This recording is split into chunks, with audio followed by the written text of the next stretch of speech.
रामचंद्र भगवान की जय, पवन पुत्र हनुमान की जय, संत श्रेष्ठ सावता महाराज की जय, छत्रपती शिवाजी महाराज की जय, धर्मवीर संभाजी महाराज की जय, उमापती हर हर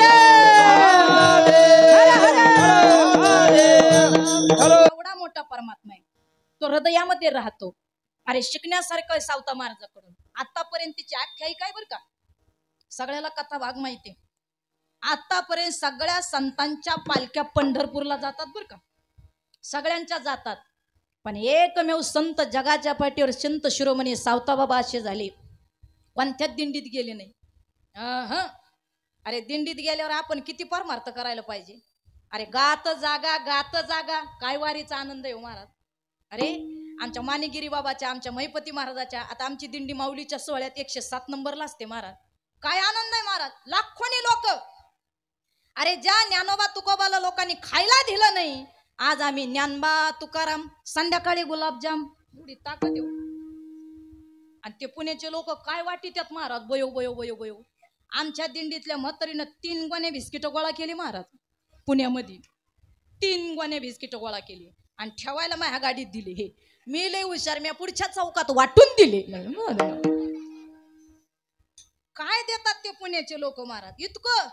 अरे शॅम्पूच्या पुड्या म्हणू नका, मूच्या पुड्या, आता ते पाऊच मध्ये येत होतं दिंडीला, इतकं वाटतात. दिवे घाटाच्या वरती निघलं का पोटऱ्या सुचतात.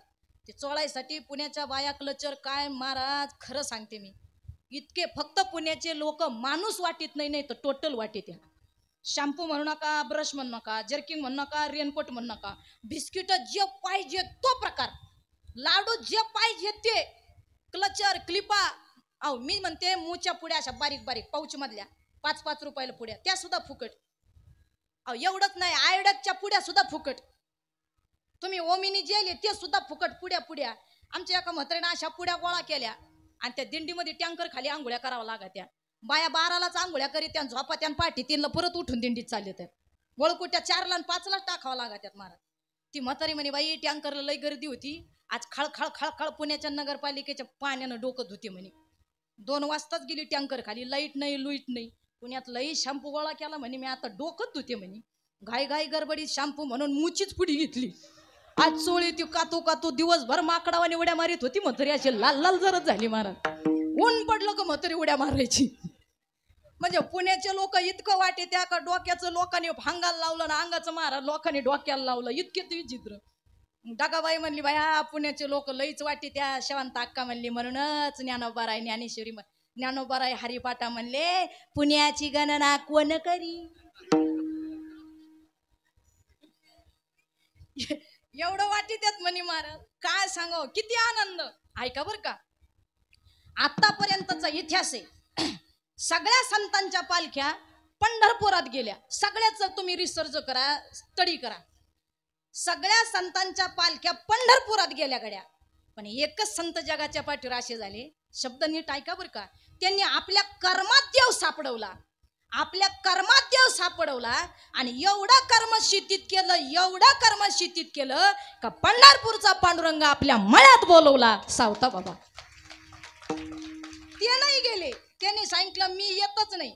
या कांद्यात मला मी तू पाहायचंय, या ऊसाच्या शेतात मला तुला पाहायचंय, या रताळात मी तुला पाहिलंय, या गाजरात मी तुला पाहिलंय, या असणाऱ्या ऊसात तुला मी पाहिलंय. त्याच्यामुळे तू इथंच ये, मला तुझ्याकडे यायचं नाही, तू माझ्याकडे ये. येते त्या एकादशीला पंढरपुरातून आरण गावाला सावताबाबांना भेटण्यासाठी पंढरपूरचा पांडुरंग स्वतः रथात बसून येतो. आज चरित्र वाचा सावताबाबांचं, खटाखट डोक्यामध्ये घुसल. कर्मात देव शोधला, कर्मात काय परमार्थ केला सावताबाबांनी. आणि आपला परमार्थ सगळा राईस प्लेट परमार्थ चालू आहे. आपला परमार्थ तुम्ही असू नाही तर मी असू, सगळा परमार्थ. अरे परमार्थ संतांच्या संगतीत जर केला ना, संतन के संग तू लाग रे तेरी अच्छी बनेगे, संग लाग रे तेरी अच्छी बनेगी, अच्छी बनेगी तेरी बिगड़ी बनेगी, अच्छी बनेगी तेरी बिगड़ी बनेगी, अच्छी बनेगी तेरी बिगड़ी बनेगी, अच्छी बनेगी तेरी बिगड़ी बनेगी, संतन के संग तू लाग रे तेरी अच्छी बनेगी, संग के संग लाग रे तेरी अच्छी बनेगी, संतन के संग तू लाग रे तेरी अच्छी बनेगी, अच्छी बने. साधं नाही महाराज. हे बघा शब्द नीट ऐका. कीर्तनकाराचे जे तोंडाते, कीर्तनकाराच्या जे तोंडाते ते गायकाच्या वटाते, आणि गायकाच्या जे वटाते ते पखवाद्याच्या बोटाते, आणि गायकाला आणि कीर्तनकाराला आणि पखवाद्याला गोळा करण्याची ताकद फक्त नोटाते.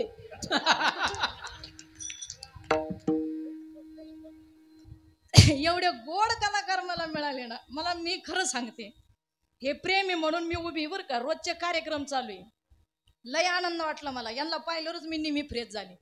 आणि सिस्टीम अप्रतिम, खरंच दादा अप्रतिम. मानलं पाहिजे खरंच सावताबाबांच्या लोकांना, खरंच मानलं पाहिजे. महाराज म्हणतात सावताबाबांनी असा परमार्थ केला, असा परमार्थ केला का जगाचा बाप हृदयामध्ये साठवला. ऐका बरं का. आता महाराज मुंगी पैठण नावाचं गाव आहे. मुंगी पैठण जिथं गोदावरीच्या पवित्र तीरावर गाव आहे. मुंगी पैठणला महाराज कुर्मदास नावाचा सेवेकरी होता.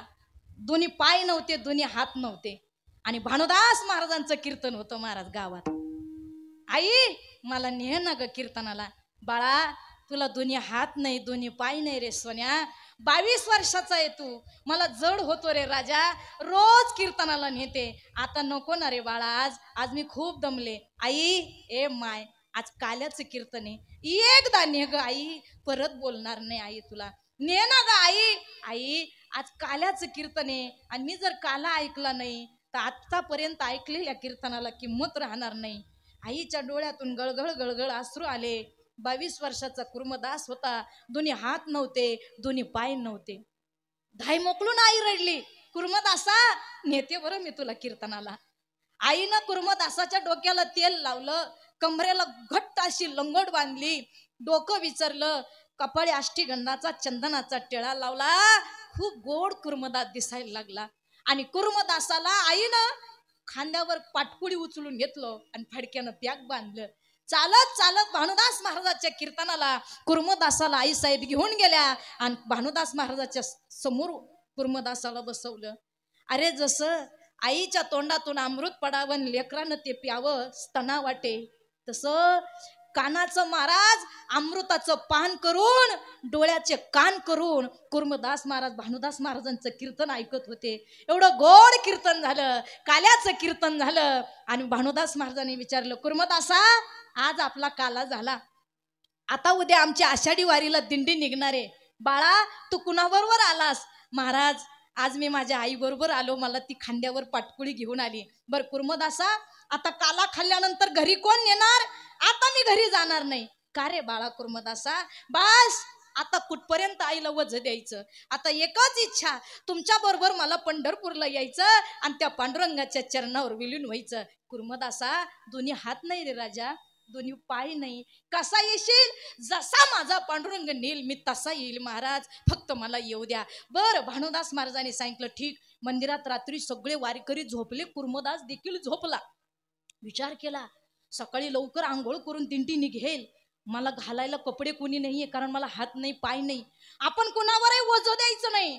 12 पहाटे 3लाच कुर्मदास उठले आणि मुंगी पैठणवरून अरे चालायला पाय नाही, हात नाही टेकायला, या पोटानं खरखत खरखत बीड पर्यंत गेले. उजडूस तर बीड मध्ये गेले आणि बीड मधल्या सगळ्या लोकांना सांगायचं, अहो ऐका हो, भानुदास महाराजांची दिंडी पंढरपूरला चालली ना, आजचा मुक्काम तुमच्या बीड मध्ये आहे. कालवण आणा, भाकरी आणा, भाजी आणा, येणार आहे दिंडी, येणार आहे दिंडी. सगळ्या लोकांना सांगितलं. सगळ्या लोकांनी मंदिरात भाकरी कोडेस भाजी गोळा केली आणि भानुदास महाराजांची दिंडी आली.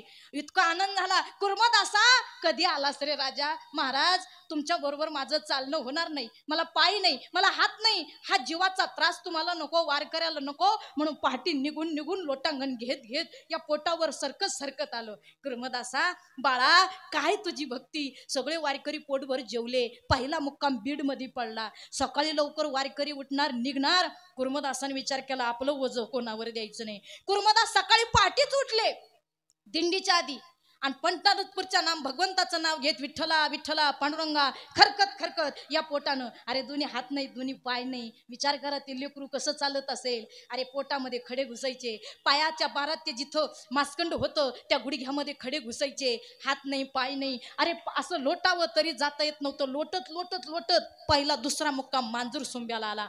ऐका भानुदास महाराजाची दिंडी येणार आहे मग हृदयात. आता तुकाराम महाराजाचं एक प्रमाणे बर का, आणू रेणू या ठोकडा आणि तुका आकाशा एवढा. आणू इतके लहान. आता बरेच सर आहे, प्राध्यापक आहे, काही आंत्रे सर येत, लोखंडे सर येत, म्हणजे सराची इतकी रेल चेल येत काय मापच नाही. महाराज ते H2 H1 सगळ्याला माहिती आहे, आणू रेणू सगळे माहिती आहे तुम्हाला. मग महाराज म्हणतात तो आणू इतका लहान आहे आणि आकाशा इतका मोठा आहे, पण राहतो कुठं? आमच्या संत श्रेष्ठ सावताबाबाच्या हृदयात राहतो. लहानही होतो, मोठाही होतो. बरं देवाला कुणी कुणी हृदयात ठेवलं? ऐका बरं का सोनगावच्या माय मावल्या, पहिला नंबर जर लागला, पहिला नंबर लागला तो संत श्रेष्ठ जनाबाईचा. काय भक्ती केली ग सोनगावच्या बाया, ओ पंचकृषीतल्या बायांनो, बाया बाया बाया अशी भक्ती केली, अशी भक्ती केली.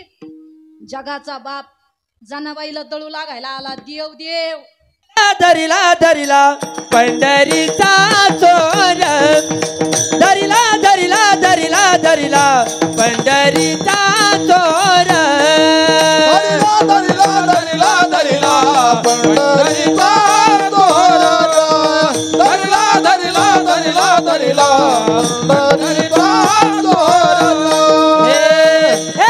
गळा बांधून या दोर, गळा बांधून या दोर, गळा बांधून या दोर, गळा बांधून या दोर, गळा बांधून या दोर, गळा बांधून या दोर, धरिला धरिला धरिला धरिला पंढरीचा चोर, धरिला धरिला धरिला धरिला पंढरीचा चोर, धरिला धरिला धरिला धरिला पंढरीचा चोर, पंढरीचा चोर, पंढरीचा चोर. काय त्या महाराज जनाबाईनं भक्ती केली. धरिला पंढरीचा चोर, हृदया बंदी खाना केला, हृदया बंदी खाना केला, आता विठ्ठल कोंडीला. हो धरिला पंढरीचा चोर. काय जनाबाईनं देव धरला, हृदयात ठेवला. अशी भक्ती केली का जनाबाईला देव दळू लागायला येत होता महाराज. काय